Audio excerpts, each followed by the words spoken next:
so that we do this thing, all right? We do this. Hello, everybody. Welcome. Welcome. If you're joining in from YouTube side, welcome. If you're joining in from TikTok side, welcome. Thank you so much for joining my channels. We are reporting live from Virtuous Indoni Lodge. Virtuous Indoni Lodge. Can you see the logo on my gown? Yeah.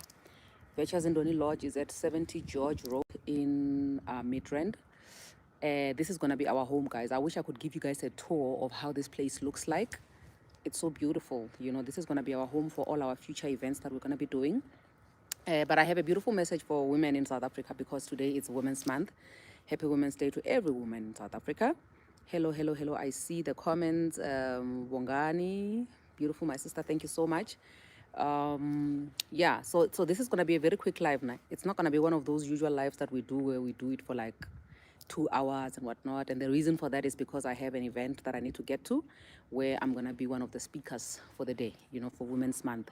And this is from my heart to yours on Women's Month, or on Women's Day, rather. Um, hey, guys, with all the stories that we keep sharing and the awarenesses that we keep raising as women, you'll actually realize that we are so close yet we are so far away because you know, I always say that when somebody has made up their mind about what and who they are or what they're going to do, you know, or how they're going to view themselves, unfortunately, as an external force, there's absolutely nothing that you can do to convince them otherwise, you know. So it's just sad that you look at an individual and you see that they're actually fighting internal battles. Yesterday, we had a guest on the podcast. It's pre recorded, obviously, so we're going to air it one of the coming Sundays. This coming Sunday, we're going to start with part 2 of Thandeka, who was buried alive after being sexually abused by 7 men. And they thought she passed because she she passed out, so they thought she was dead, so they buried her. So she woke up in ICU and everything. So her story is even more scarier. Part 2 of her story is even more scarier than part 1. So we're going to be sharing that this coming Sunday, okay? The announcement that I wanted to make is that I was sitting down with my YouTube manager, I think yesterday, and he made me aware that, listen, in as much as you don't take into consideration this thing of actually encouraging people to join in as members, you actually have existing members. And I really want to apologize to my existing members, those who have joined, subscribed, not only subscribed, but joined, as in there's a monthly fee that they're paying towards the channel, which is like 10 Rand, 50 Rand, they differ, you know, because my desire, my vision is to, for most of you who know that we have Madam Speaker Foundation, is to help women who are in need. The ultimate, you know, vision is Talitha Kum. You know, I want to see women rising other women up so that they don't have to stay down forever. You know, you don't have to stay down for as long as I'm standing. So that means that it should be a personal conviction as a woman to say, it doesn't sit well with me to see another woman down, you know. So we are trying by all means to try and get as much help as we can for as many people as possible. That's why I even have this foundation, so that if now the need is financial assistance, it's pointless for us to sit with women down and hear their stories when we can't even help them with anything. But the nice thing about it is that so far, the stories that we've had being shared, there are always people who reach out, you know, because they are touched by the individual stories and they get to give the people assistance. So my desire is, if we can get more members who are paying that monthly subscription, then it's going to help the women in need, you know. I don't think, in as much as we always speak about, hey, red flags were there. Didn't you see? You people don't love each other. Guys, people are going through a lot. And for as long as it has not happened to you, you must never ever mock another woman, because you can survive it, but your sister might not survive. Your sister might survive, but your child might not survive. So you must never ever think that in life you have figured it out, you know. I don't think there's anybody who would deliberately want to get themselves into trouble or get themselves in a situation that they don't even know how to get themselves out of that situation, you know. So yeah, basically, that's just the one part that I wanted to say regarding our subscription, a big shout out to the members that are already existing. Obviously, I'm going to be having content which is just specifically for the people who have subscribed. And one other thing that I wanted to announce is that from here going forward, all our episodes for the Safe Space Chats podcast, we're going to have subtitles only available for members simply because we have to pay extra, for somebody to do the subtitles for us. So meaning that a normal episode for the Safe Space Chats podcast is going to be available on our podcast tab on YouTube. But if you want to see subtitles, that means that you have to be a member, because then we had to pay somebody to add the subtitles. You get what I mean? So yeah. And another thing that I wanted to say is that, guys, for those who only joined in late, I'm sitting right in the pool area of Indoni, of Virtuous Indoni Lodge, which is located at 70 George Road in Midrand. This is literally my home every time when I come to Joburg, for those who know that I don't even stay here. So this is going to be our home for all events and everything. And also the first event that they're going to be, just to launch the place, we are having a gospel explosion, on the 28th of September 2024. I'm going to share, because I don't want to mess up or forget some of the people who are going to be there. But we're going to be having people like your Ropiwa Manyaga, your Tina Zungu, your... You see, this is why I didn't want to count people, because I knew I was going to forget some people. Those are the only 2 people that are coming. I think we have Putuma Tiso as well. We have... Oh, and I'm going to be the MC. I'm going to be emceeing, co-emceeing with Prince Mabaso. I love Prince Mabaso, guys. So yeah, basically, that's what we're going to be doing here at Virtuous Indoni. And also, the nice thing about it is that because it's a lodge, that means that, because Bazalwane, we know that you guys, you take substances like your alcohol. So when you know you can't drive after the event, then you can just book here and sleep here, because we have beautiful rooms, beautiful spaces here. It's just unfortunate that I'm rushing. So I think one of the good days in the soon I'm gonna do a tour for you guys so that you can see how beautiful this place is, Virtuous Indoni Lodge, which is in Midrand, 70 George Road. I'll leave the details below. But the message that I have to all women out there for today on Women's Day, as I'm preparing myself to go and be a speaker at another event, is that be your sister. Do not be your sister's keeper. Be your sister. I don't know if you understand what I mean when I say do not be your sister's keeper, but be your sister. What I mean is that at least when you are out of body, you can sympathize with somebody, but it will never, be so painful to a point where you can't feel. It's like secondhand, the pain that you would feel for a sister when you are a sister's keeper, it's secondhand. But when you are your sister, you know that pain, you should be convicted to say that pain that they're feeling, I should also feel the same pain, right? And when you are your sister, it means that the pain that your sister is feeling, you are feeling the same thing. Let's make it a norm, for us to be united as women. There are so many things that there's so much work that still needs to be done for us to get to a point where we never see each other as competition anymore. We never, another beautiful sister next to you does not mean that you are any less beautiful. I know that these things are some of the things which are deeply rooted in us. They started way back there when we were being taught, your beauty pageants, it's like you are competing with other people. Number one, let the best woman win. And when it comes to men, it's only now that we are having things like your Mr. South Africa and whatever, where men are also competing.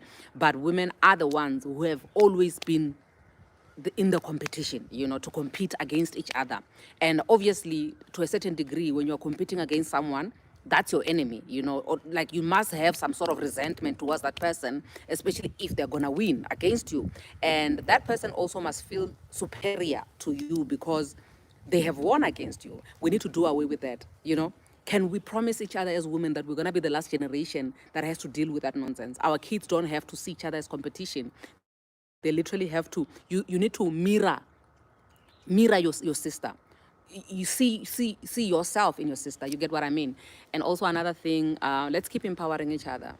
Platforms like these, I know that it was not easy for a lot of people. Even now, it's not easy for some people to actually accept the type of content that some of us create because it's bad influence, But I do understand where they're coming from. But at the end of the day, this can save a life, and when we are openly speaking about the issues that affect us as people in general, you actually get to realize that, oh, actually, I'm not alone. Oh, actually, mine is not that bad. And also, when it's not that bad, that means that I can actually come out of this, Ole is saying that another woman's win is your win. You know, once we take it, once we get there, once we get to a point where we feel like another woman's win is my win, I'm telling you, we have conquered everything. I always say that in commemoration of the women of 19 what? 19, those many years ago, who fought for us. Like for me, I feel like we are still chained as women. You know, we are still chained as women because, the most dangerous thing about 1956, thank you so much. I didn't want to say 1965. I didn't want to switch it around. Thank you so much. So, the most dangerous thing about the women of today, it's dangerous and it's sad at the same time. It's the fact that we are voluntarily chaining ourselves. We are voluntarily availing ourselves to be chained, subconsciously so. You understand what I mean? There were people who were really chained for real, and they didn't want to be chained, and they fought not to be chained. And then there's us, the new age inmates who are walking around freely. We are beautiful inmates. We are beautiful. We are wearing our makeups. We are looking dapper. We are standing on stages. We are driving beautiful cars. We are buying cars and houses. But at the end of the day, we are still chained. And we are volunteering. We are volunteering to be in those chains. So it's so difficult because when you see the physical chains and people wanting to come out of those chains, it's okay, it's uncomfortable. But we've gotten to a point where we are chaining ourselves because we want to fit into the society. The root cause or the tap root of our problem is wanting to fit into society. Because if you look at everything around us, it all boils down to wanting to fit into society. You know, there's so many things that we are doing that I always say, I think about 2 weeks ago, I was speaking to women in leadership in mining and in government and whatever. Ne? And the thing that I said to them, I think I posted a few shorts here. The other one is even here as a full video on YouTube. I was saying that the things that you do, the compromises that you are making, the sacrifices that you are making, would you still do the same thing if nobody was watching you? Would you still compromise yourself to the core if nobody was watching? So if your answer is no, if your answer is, I would not compromise myself, if I didn't have strangers to prove wrong or haters to prove wrong or people who said I won't make it, then I would not be doing it. But I know a lot of us want to be inspired by saying I want to prove people wrong. But then that means that it's not your life that you are living. It's the life of the people you're trying to prove wrong. You get what I mean? Meaning that if you didn't have people to prove wrong, you wouldn't be pushing yourself as much as you are pushing yourself. So in the absence of people, because now when you have people to prove wrong, that's where you succumb to wanting to please society and living your life, channeling it according to what society wants it to be. So if you were living a life where, imagine a world where you didn't have haters, you didn't have people to prove wrong. What is it that you would wake up and do every morning and say, this is fulfilling for me? So it's very important that we take our own fulfillment as of paramount importance before we can even want to prove haters wrong. You know, because it's pointless for you to prove haters wrong so that they can feel pain by doing something that is you're not even enjoying what you're doing. It's totally pointless. So you have to serve yourself first before you serve other people. You have to do something which is fulfilling for you and makes you happy before you make other people happy. If people are disappointed or people are going to be haters because you are doing what you love, then good for you. But people are going to be hating on you because you are doing something that you also hate, and now they're sad, you are also sad. It makes no sense whatsoever. That is why we get to a point where I'm saying that we are prisoners, voluntarily so, without even having chains in our hands. And today on Women's Day, I'm saying this to you, Uri, this is a challenge. I'm challenging you, my sister. I'm challenging you to say, can you loosen those chains? Chains of wanting to prove people wrong. Chains of wanting to do things that make other people happy. Because chains of being a people pleaser, you know? Because in most cases, when you're a people pleaser, you are not pleased with yourself. So you want to go around pleasing other people, hoping that they will like you in return. Let me tell you something. If you're a people pleaser, start by doing things that please you before you can please other people. It's going to be a very rough ride. And the reason why it's going to be a rough ride is because you are used to wanting validation or seeking validation from other people. When you start doing things that make you happy, but you can't get validation from other people, you're going to feel it. You get what I mean? So many people, guys, this is so sad. We are going around doing things that don't even make us happy. We are enrolling courses that don't even make us happy. We are getting married to people that don't even make us happy. All because we want to fit into society and want to prove to them that we can actually do it. And we don't have to do all of that, you know. I'm challenging every single one of us now here to say, listen, go out there and do what makes you happy. Even if other people don't understand what you're doing, go out there and do what makes you happy. You get what I mean? So basically, that is my message to you on Women's Day. And also, most importantly, let your sister's pain be your pain. Let your sister's pain be your pain, you know. There's absolutely nothing that you will gain. Here's the thing, ne? Bazalwan. I'm preaching now. Here's the thing. You know, there are people who feel good when they see other people going through the worst because they feel like, oh, okay, at least I'm not the only one. Even this one that we thought she had it all together, she doesn't. So you literally feed yourself by seeing other people fail. You make yourself feel better by seeing other people fail. And remember, other people's failures is not equivalent to your success. Just because the other one is failing, you are also failing. It doesn't automatically mean that you are winning. You know, there's this thing, this other vendor saying, meaning that when somebody has a plate of food to eat, it's either we eat together or we put soil on it. So when you put soil on it, you're not solving anything. You understand what I mean? So people walk around with that mentality because they feel like, because I have failed, let everybody fail. Because I've given up, when I see other people who have given up, it makes me feel good about my bad decision of giving up. You get what I mean? So we need to get to a point where you need to be, the fact that you have given up must be very uncomfortable for you to a point where when you see other people giving up, that also should be uncomfortable for you. But the fact that we're at a point where we celebrate other people's downfalls and we make ourselves feel good to say, at least I'm not the only one. If she can't do it, then you know what? You get what I mean? So we need to get to a point where it bothers you that you have given up. It bothers you that somebody else is giving up. It bothers you that you are failing. It bothers you that somebody else is failing, you know? But anyway, I do believe that one day at a time, one video at a time, one life at a time, one seminar at a time, we can become a better generation, and our kids don't have to do the work if we can do the work. We can save the kids after us. Lady Queen is saying, someone once said that to me, that you thought you are happy. That's how people are, you know. Especially, and also, I remember I saw a live this one time where a lady was saying, where they were asking a lady, she's successful, she's done so well for herself. They were asking her, Ori, how do you feel when people drag you on social media? She was like, the people who are dragging me don't even have 5 rand in their bank accounts. Then you will understand, Ori, no, sometimes it's not even coming from a point of truthfulness, you know, because if you're gonna come and drag me for something that I did wrong, thank you so much. I seen Saganipo saying makeup. I did my own makeup, by the way. Hey, that's Alwan.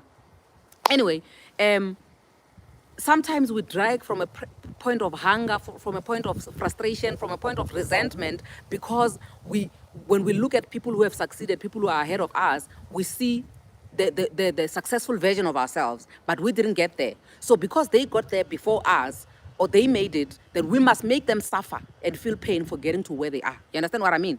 So, yes, it's coming from, Lesego is saying it's coming from a place of hurt people, absolutely, you know?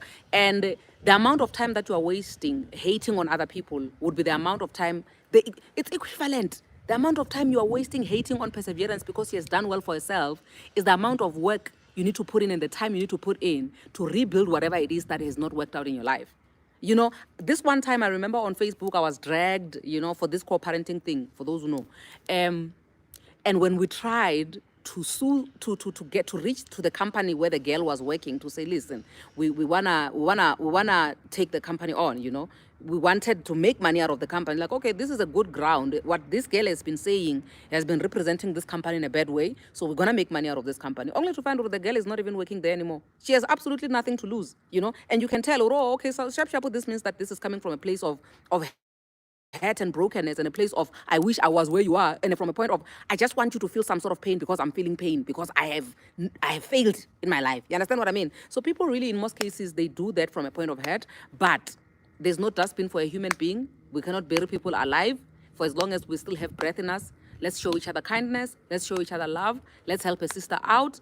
Let's make sure that only light, the Bible says only light can drive darkness away. Meaning that if you can be the light, but guys, don't get me wrong. I'll tell you where to get off.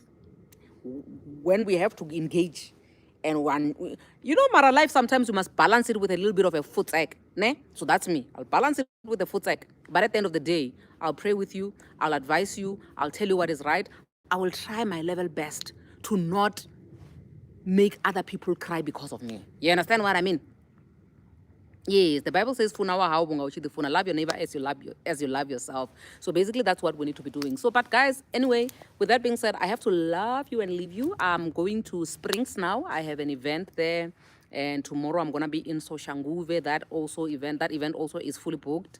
And Sunday we are meeting at Calvary Christian Church in Maboneng. We have a women in worship night there. It's gonna be beautiful. So if you wanna see me, we wanna catch up, we wanna talk, we wanna worship God together, you're more than welcome. Come through. I would love to see someone saying, listen, my guy, my sister, I watched that live and I came to this place because of that live. So please do check that out on my other platforms like your Instagram and the Facebook. That's where I've been posting the posters of where I'll be, my gig guide. But anyway, with that being said, love you, love you, love you, love you, love you, love you, guys. I will see you on the flip side. God bless you. Mwah.